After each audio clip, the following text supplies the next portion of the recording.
your girl Gino back in the kitchen. Welcome. If you are new to this channel, you're gonna have a good time. Here I have some beets. I love beets, so I have to find different ways of how to make them so I just don't get bored, right?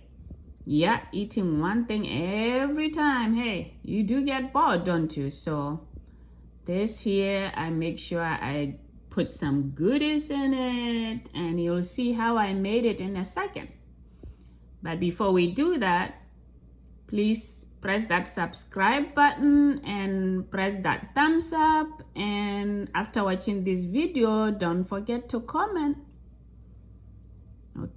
Let me do my little dance while you subscribe to Gino's Creative Cooking so you won't miss out in future videos.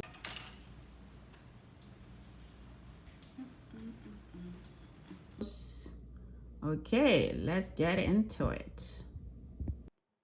For the ingredients, we're going to need some boiled beets themselves, about 3 medium boiled beets, some lemon juice from fresh lemon, balsamic vinegar, some grated honey, some orange peel, as you see me there, peeling the orange, some avocado mayo, love it, it's nice and light, some black pepper, and a bit of fresh oregano. Okay, here are the beets that I boiled previously. I boiled them for just 10 minutes because I don't want them to become too soft. So now I'm going to peel them and get the goodies in. You also need half an onion. Just cut it in big chunks and get it ready to go. All peeled now. Peel and take all the little stuff you see.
Make it more sweet, you can add more honey. For those who don't use honey, you can use real sugar, 2 tablespoons of sugar, but this is